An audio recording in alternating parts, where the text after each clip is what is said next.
Good morning, gang. Happy Thursday morning. Okay, so we're going to start with this one. Hopefully you can hear me better.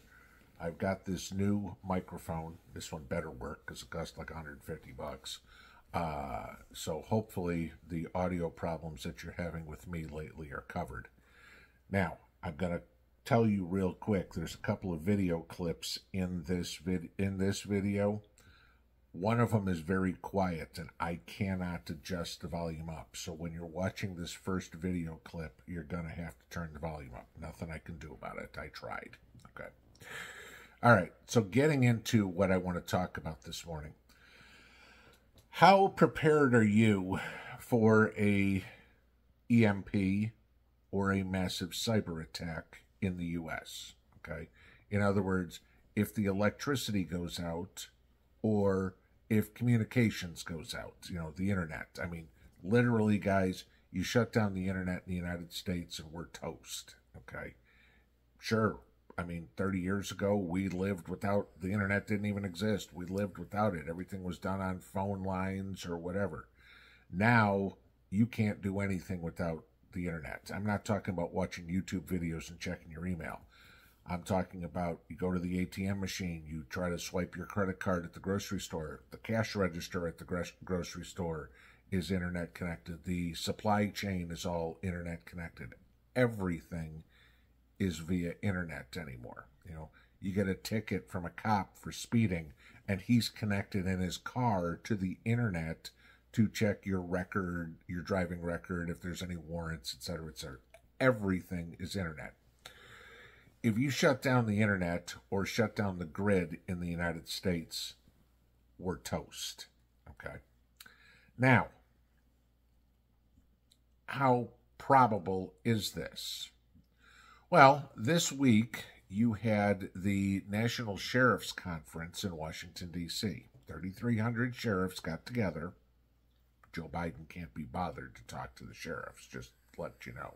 Can't be bothered to talk to the police chiefs either, just to let you know. It's probably why the police unions have all endorsed Donald Trump. But, we have one president that is pro-law enforcement, and we have a current president who's completely anti-law. Okay? Anything he can do to violate the law is cool with him.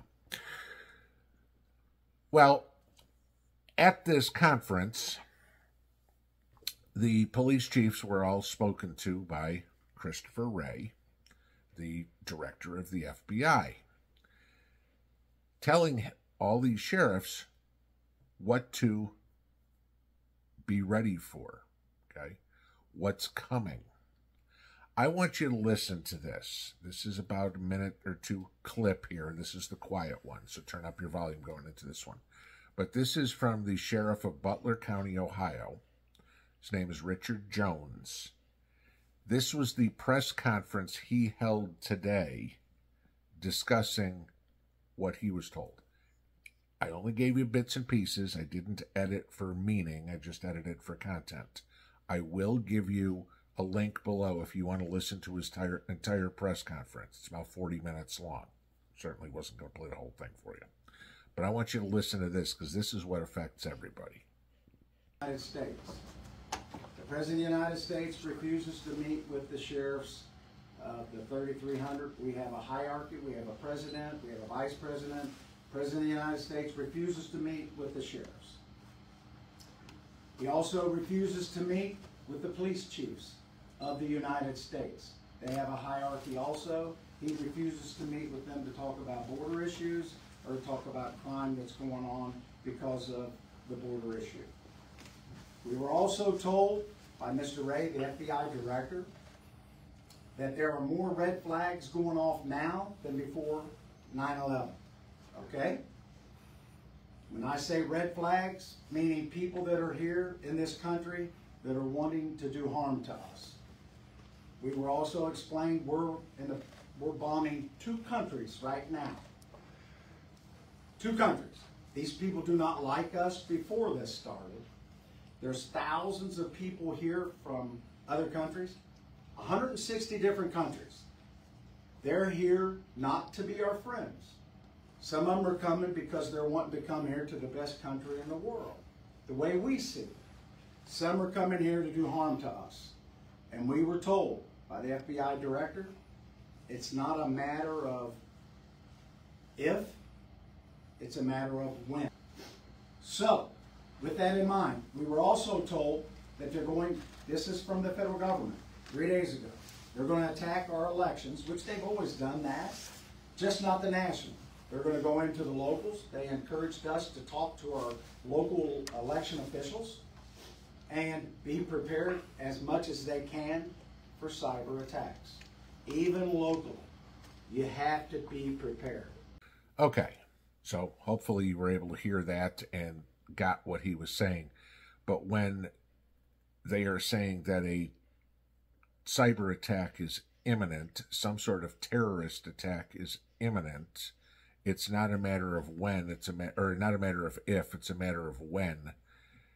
And if you go listen to his full press conference, you'll hear the things he is doing in his county about fully arming his deputies with AR-15s, how he's training civilians to use weaponry, and talking about the illegal border crossing that we have.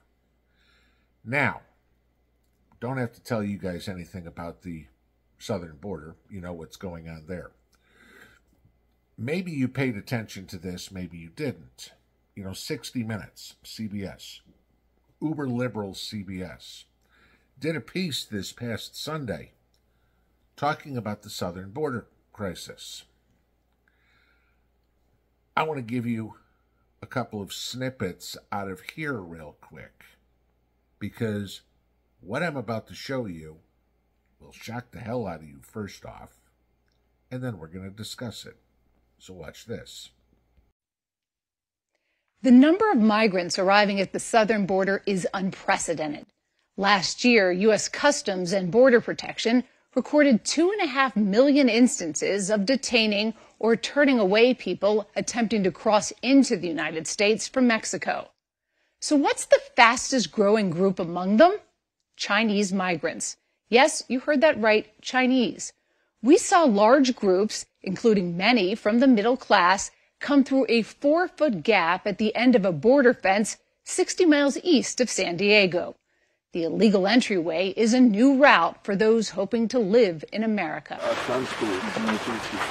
With the help of a translator, we learned a little about the Chinese migrants coming through. Teaching? You're a teacher? Yeah. Oh, my goodness. We also met a banker and small business owners. Find jobs. What did you do? Did you work in China? Work in the factory, but now it's hard to work in the factory. At home. And why did you decide to come to the United States? Many reasons. For work or?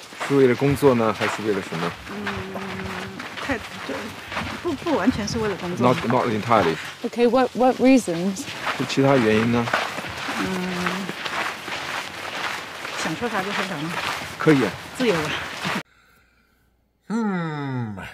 So let's start putting puzzle pieces together. Christopher Wray is talking about a cyber attack.